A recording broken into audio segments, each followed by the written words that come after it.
Guinea, 1882, as French cannons rolled across the hills and the tricolor flag rose in the dust. One man in a white robe stood before them, Quran in one hand, sword in the other. He said, "Allah gave us freedom, no one can take it away." His name was Samory Touré. In the deep valleys of Minyanka, where the rivers of Guinea carve their silver paths through red earth, a child was born around 1830. His name was Samory, son of a trader, descendant of warriors, yet his first lessons would not come from swords or markets, but from chains. When he was still a boy, his mother, Sofa Kamara, was captured by a Mandinka raiding clan involved in the human trade. Samory followed them, begging for her release, but instead, he was taken as well. For 7 long years, he lived not as a free boy but as the property of others, moving from camp to camp, watching how men could sell other men as if they were cattle. Those years became his education. He learned the languages of the traders, the paths across the savannah, the temper of men who rule through fear. But most of all, he learned silence, the kind of silence that waits, that counts, that plans. At night, when others slept, he watched the stars and whispered to his mother, "One day, we will walk as free people again." That day came. Through patience and barter, Samory earned enough to buy her freedom. When the chains fell from her wrists, he swore an oath not just for her, but for every African who would ever be bound by foreign hands. "I will never again see my people in chains," he said. From that promise was born the seed of rebellion. In a century when the coasts of West Africa filled with European forts, where ivory, gold, and human beings flowed like rivers of suffering, Samory began to understand something the colonizers never would: that freedom, once stolen, can never truly be forgotten. He carried that fire inside him, quiet and burning, waiting for the moment when faith, trade, and war would collide, and from that collision, a new kind of empire would rise. In his youth, Samory returned to the trade routes of the Niger. He dealt in gold, salt, and horses, the veins that kept the inland kingdoms alive. His word was trusted, his hand steady, his eyes always observing. He saw how the French crept inland first as merchants, then as masters. They came with polished boots and gifts for local chiefs, mirrors, rifles, cloth dyed in the colors of empire. They built small forts, then trading posts, then roads. And with every new flag, the land grew smaller. When elders asked, "What should we do?" Samory did not hesitate. "They have cannons," he said, "but we have hearts that do not fear death, and hearts that do not fear will always fight." In 1867, he gathered 500 men, farmers, herders, hunters. He trained them with the discipline of iron. They prayed before battle, recited verses of the Quran, and swore loyalty not to gold, but to freedom. The French wrote reports calling him a bandit, a rebel, an obstacle. But among his people, he became something else: the man who would stand where others bowed. They called him the Lion of Wasulu. From that moment, trade became war. The same roads that once carried salt and horses now carried muskets and news of revolt. Each village he passed joined his cause, not because of fear, but because they saw in him the reflection of their own silent anger. Samory was no longer just a merchant. He was a voice, one that spoke for a continent waking from its long sleep, and with every battle cry that rose from the savannas, his legend began. From the ashes of scattered villages, Samory began to build something no outsider expected: an empire. He called it the Wasulu Empire, a realm forged not in marble palaces but in discipline, unity, and faith. Around the river Milo, his banners flew above towns that once feared raids and slavery. He declared freedom for all who joined him. No man or woman within his borders would ever again be sold. That promise drew thousands. Former captives, smiths, farmers, and imams came to his cause. He organized his forces like the great empires of old. The army was divided into divisions: cavalry for swift attacks, infantry for sieges, scouts for ambushes. Blacksmiths in the hills of Guinea worked day and night, forging blades and bullets from local iron. Under Samory's command, they became one of the best trained armies in West Africa. But his true weapon was not metal, it was belief. Every campaign began with prayer. Warriors marched under verses of the Quran sewn into their tunics. When men fell, they were wrapped in white cloth and buried facing Mecca. His capital, Bisandugu, became a living symbol of resistance, a city that blended the rhythm of drums with the hum of forges, the recitation of holy texts with the sharp call of war horns. When the French administrators in Senegal heard of this rising kingdom, they called him the rebel king. But for his people, Samory was more than a ruler. He was the guardian of the African soul, a man who could read both the Quran and the battlefield like sacred texts. One of his lieutenants once said, "Samory does not fight for land or power. He fights so our children can say prayers in their own tongue." The Wasulu Empire stood as a flicker of light in a world already being divided by foreign greed. Yet in that light, Samory saw the storm coming, and he prepared to face it head-on. Faith and fire walked together in Samory Touré. He was not a reckless warlord. He was a strategist who believed that every move, every retreat, every sacrifice had to serve something greater than himself.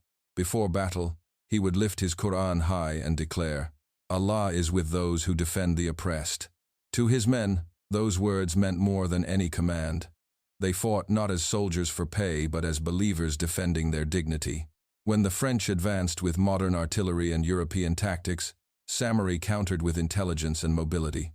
He studied their formations, their supply lines, their habits. He turned the savannah into a map of ambushes.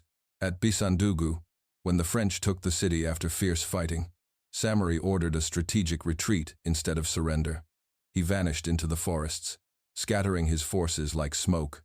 Days later, those same troops reappeared behind enemy lines, striking at camps, burning supply wagons, cutting telegraph wires.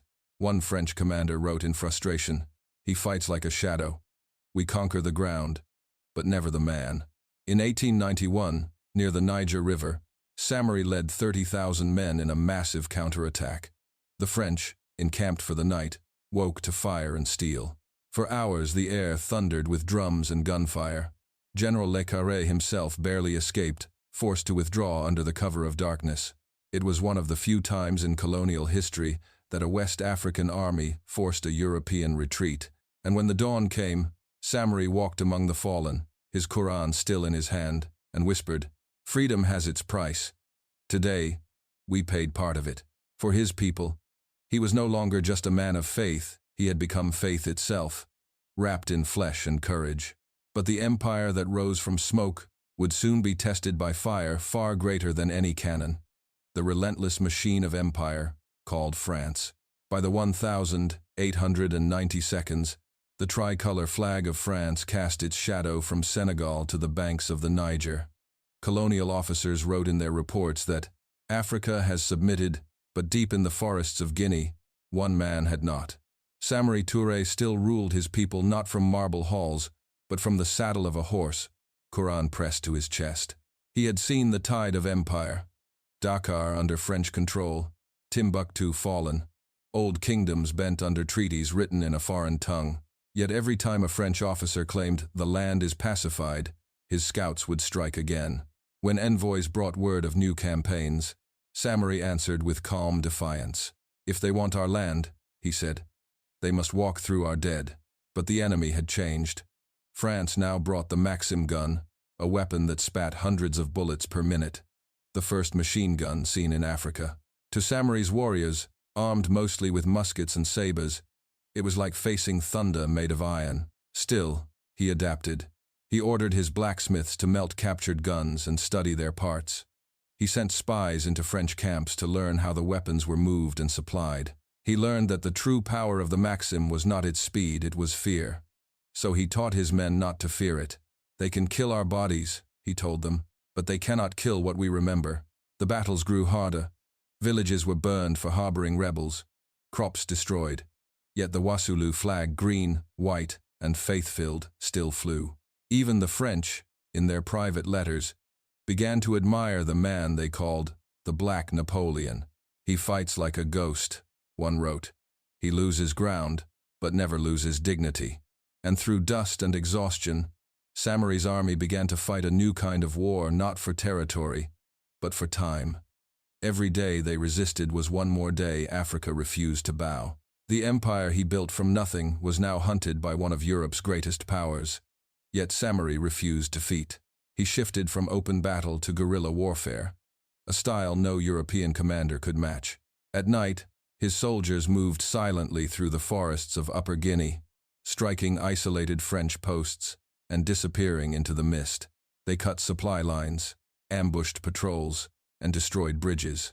When the French brought more troops, they found only burned villages and trails that led nowhere. "Let them chase shadows," Samory told his generals. "Every step they take, the jungle will take something from them." He divided his army into small units, each commanded by trusted lieutenants, often his own relatives. Communication was carried by drummers and runners trained to move faster than horses. Every sound of a drum could mean attack, retreat, or prayer. He withdrew deeper into the interior, establishing a new capital at Cancan, a city hidden by forests and faith. There he reorganized the army, repaired weapons, and trained boys barely in their teens to become soldiers of Allah and Africa. Samory's leadership was harsh but just. He punished betrayal with exile, rewarded courage with land, and ensured that even in retreat, discipline never broke. He knew he could not win every battle, but he also knew that the French could not kill an idea. Before sending his son Karamoko into battle, he placed a hand on the boy's shoulder and said, "You may lose the fight, but never lose your pride. Never bow to men who come to own your soul." By now, the war had consumed decades.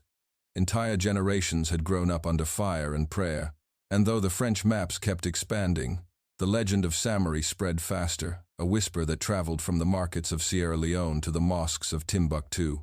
There is still one man the empire cannot break. In the coming years, that whisper would become both his greatest weapon and his curse.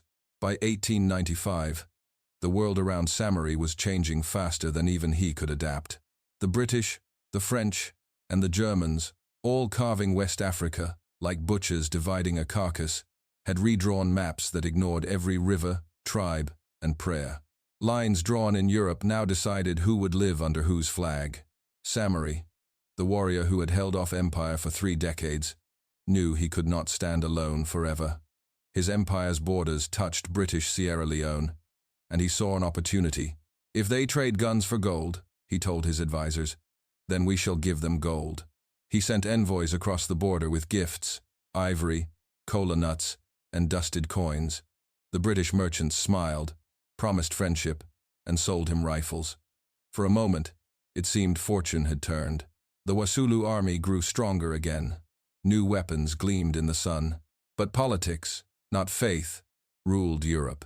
In 1898, Britain and France signed an agreement dividing West Africa, the same land Samory had fought his whole life to defend. Without warning, the British closed their border. The flow of weapons stopped. The promises of friendship turned to silence. Samory stood on a hill overlooking his camp and watched the horizon darken with French banners. "Even the sky," he said quietly, "changes sides." The French came with 1,000 soldiers hardened by years of colonial wars, dragging Maxim guns through mud and forest. They surrounded his territory from 3 directions, burning villages, enslaving survivors, crushing his allies one by one. But Samory did not surrender. Even when his lieutenants fell and his supply lines vanished, he ordered his men to scatter and keep fighting. His faith had become iron, his will unbreakable. At night, he prayed beneath a flickering lamp, Quran open, whispering to the God who had carried him through 40 years of war. "You made me a shepherd," he murmured. "I have guarded your flock. Do not let them forget your freedom." But deep down, even Samory knew the end was near. Empires fall not only by defeat, but by exhaustion. And after so many years of fire, the Lion of Wasulu was running out of breath. The rains had just ended when it happened. The 29th of September, 1898, near the Niger River, where the earth turns the color of blood after a storm, Samory's forces, reduced to a few thousand weary fighters, were ambushed by French troops under Captain Henri Gouraud. There was no great final battle, no heroic charge, only the heavy sound of surrendering drums. When they brought him before the officer, Samory was calm. His white robe was torn, his face streaked with dust, but his eyes were steady eyes that had seen empires rise and fall. The French captain said, almost respectfully, "You are defeated." Samory looked at him and replied, "I am defeated only when my people forget what freedom means." Even his captors felt the weight of his words. They treated him not as a criminal but as a fallen king. In his final march through the towns he once ruled, villagers lined the roads not to jeer, but to weep. Women ululated. Men lowered their heads in silence. Some pressed their hands to their hearts as he passed. When the French tried to make him kneel for photographs, he refused. "I kneel only before God," he said. They exiled him far from his homeland, to the thick jungles of Gabon, a humid land of endless green and sea mist. There, in a small village called Njole, he lived under guard, separated from his sons, his soldiers, his mosques. But even in exile, Samory's spirit refused to break. He prayed 5 times a day, taught children the Quran, and told them stories of Wasulu, of a land where no man was born to serve another. French officers noted in their reports that he remains dignified, serene, and unrepentant. They could chain his body, but his words still crossed the sea, carried by traders, pilgrims, and whispers. Samory still lives. And for the people of West Africa, that was enough for now. In the humid stillness of Gabon, the jungle swallowed the sound of the ocean. Each morning, mist rolled through the trees like breath from the earth itself. And somewhere inside that green silence, Samory Touré, the Lion of Wasulu, woke to pray. He was no longer a king or a general. The French had stripped him of his empire, his army, and his freedom, but they could not strip him of faith. Every dawn, barefoot and frail, he stood on the wet ground, whispering verses from the Quran, facing east toward home. To the villagers around Njole, he was a mystery. Some called him the holy man from the north. Others spoke of him in hushed tones, as if he were both man and myth. Children gathered near his hut at dusk to hear him tell stories of rivers wider than the sea, of horses that thundered like drums, of a land called Wasulu, where no one bowed to foreigners. But time, like empire, wears everything down. The man who had once commanded tens of thousands now walked with a cane. His hair, once black as the Niger's depths, turned white as sea foam. He spent his last years writing prayers, dictating letters to his gods, asking only for one thing: to be buried facing Mecca under open sky. In June 1900, the French officer in charge recorded his final words: "I forgive, but I do not forget. Tell them, freedom is not a gift. It is the breath of God." When he died, the French buried him quietly near the banks of the Ogowe River. There was no ceremony, no soldiers, no empire to salute him. Yet when news of his death reached Guinea, it spread like thunder. Women wailed in the markets. Elders recited his name in Friday prayers. Warriors wept openly, not for the man he was, but for what he had stood for. One griot sang, "The mountain has fallen, but its shadow still shelters the valley." Samory's body lay in foreign soil, but his spirit crossed the continent, returning home with the wind. For his people, death had not silenced him. It had set him free. Samory Touré's life did not end in defeat. It ended in transformation. He was more than a warrior. He was the first architect of West African independence, the man who taught that freedom could exist even in chains if one refused to accept them. Decades later, the echo of his defiance would rise again. In 1958, his great-grandson, Sékou Touré, stood before the French and declared, "We prefer poverty and freedom to riches in slavery." Guinea became the first French colony in Africa to claim independence. And in every speech, every flag raised that day, the name of Samory was whispered like a prayer. His legacy became the bridge between centuries, from the swords of Wasulu to the microphones of modern politics, from iron and blood to ink and conviction. Today, historians write of him as the African Napoleon, but that title misses the truth. Samory was not a conqueror seeking glory. He was a guardian fighting amnesia, the slow forgetting of dignity that colonization demands.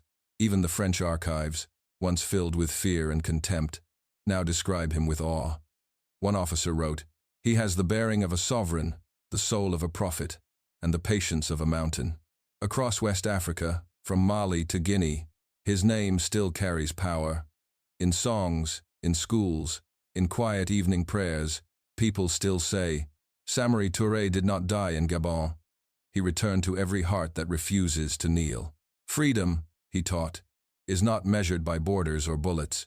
It is measured by how long a people can remember that they were born free. And so, a century later, when children in Guinea repeat his name, they do not speak of loss, they speak of inheritance. A legacy written not in gold or conquest, but in faith, endurance, and unbroken will. The empire that tried to erase him is gone, but his words remain. Allah gave us freedom, no one can take it away.